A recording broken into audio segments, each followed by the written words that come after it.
D referencing operator. तो जो asterisk symbol है इसके ज़रिए और पॉइंटर वेरिएबल के ज़रिए जो आप रियल वैल्यू निकालते हैं, यानी पर्टिकुलर मेमोरी एड्रेस पे पड़ी हुई जब वैल्यू को आप एक्सेस करना चाहते हैं तो वहाँ पर आप इसको हम लोग डी रेफरेंसिंग ऑपरेटर बोल सकते हैं। यहाँ पर एग्जांपल के रूप में ये वेरिएबल डिक्लेरेशन किया गया है, यानी फूड नाम के वेरिएबल को बनाया गया है। इसमें वैल्यू पिज्जा जो कि स्ट्रिंग टाइप की है।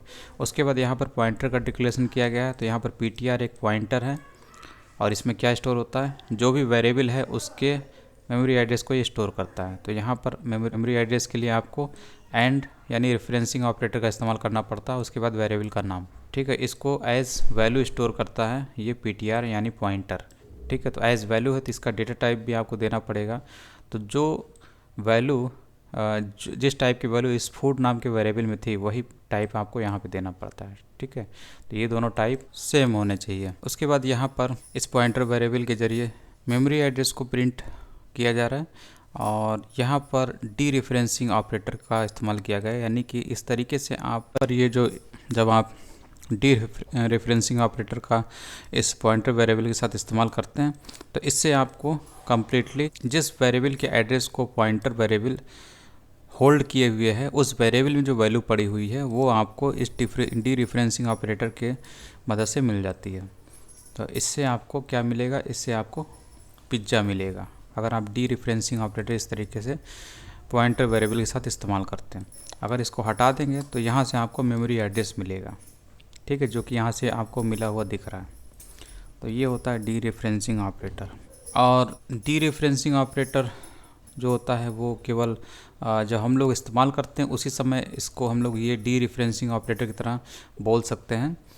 इसके पहले हम लोग जैसे नॉर्मल एस्ट्रिक ऑपरेटर इसको बोल सकते हैं, क्योंकि अगर आप पॉइंटर वेरिएबल क्रिएट करते हैं तो कुछ इस तरीके से क्रिएट करते हैं और वहीं जब अगर आप डी रेफरेंसिंग तरह इस्तेमाल करते हैं तो वहाँ पर आप इस तरीके से कर सकते हैं। कहने का मतलब यह है कि अगर आप इसी को देख लीजिए तो इसको अगर आप थोड़ा सा इस तरीके से कर दीजिए, ठीक है, तो ये आपका क्या है, ये आपका पॉइंटर का डिक्लेरेशन है, ठीक है। तो इस तरीके से भी हम लोग पॉइंटर के डिक्लेरेशन को लिख सकते हैं, यानी पीटीआर पॉइंटर है और ये पॉइंटर का डिक्लेरेशन है इस तरीके से। तो यहाँ पर आप देखिए, यहाँ पर पीटीआर एक पॉइंटर की तरह काम कर रहा है, लेकिन जब यहाँ पर आप देखेंगे तो यहाँ पर ये डी रेफरेंसिंग ऑपरेटर की तरह काम कर रहा है। यहाँ पे रेफरेंसिंग का काम कर रहा है और यहाँ पे ये डी रेफरेंसिंग का काम कर रहा है। तो ये चीज़ आपको याद रखनी है। अंतर ये है कि यहाँ पर पॉइंटर का डिक्लेरेशन हो रहा है इसलिए यहाँ पर रेफरेंसिंग का काम हो रहा है और यहाँ पर डिक्लेरेशन नहीं हो रहा है, यहाँ पर जस्ट वैल्यू को एक्सेस किया जा रहा है इसलिए यहाँ पर डी रेफरेंसिंग का काम हो रहा है। जबकि यहाँ पर जो चीज़ लिखी वही उसी टाइप की चीज़ यहाँ पर भी आपको दिख रही है, यही चीज़ यहाँ पे लिखी हुई। तो जो डिक्लेरेशन में आप इस्तेमाल कर रहे हैं तो वहाँ पर पॉइंटर वेरिएबल क्रिएट हो रहा है, वहाँ रेफरेंसिंग का काम हो रहा है। और जब आप डिक्लेरेशन में इस्तेमाल नहीं कर रहे होते हैं, एक्सेसिंग में इस्तेमाल कर रहे हैं, तो वहाँ पर आप डी रेफरेंसिंग की तरह उसको इस्तेमाल कर रहे होते हैं। उसके बाद है मॉडिफाई पॉइंटर्स। तो पॉइंटर की जो वैल्यू है उसको आप मॉडिफाई भी कर सकते हैं। जैसे कि यहाँ पर एक पॉइंटर वेरिएबल है जिसमें इस वेरिएबल का मेमोरी एड्रेस होल्ड कर दिया गया, स्टोर कर दिया गया और इसका जो टाइप है जो यहाँ पे लिखा वही टाइप आपको यहाँ पे भी लिखना पड़ेगा। उसके बाद यहाँ से फूड की वैल्यू को एक्सेस किया गया तो आपको सिंपली पिज्ज़ा मिला।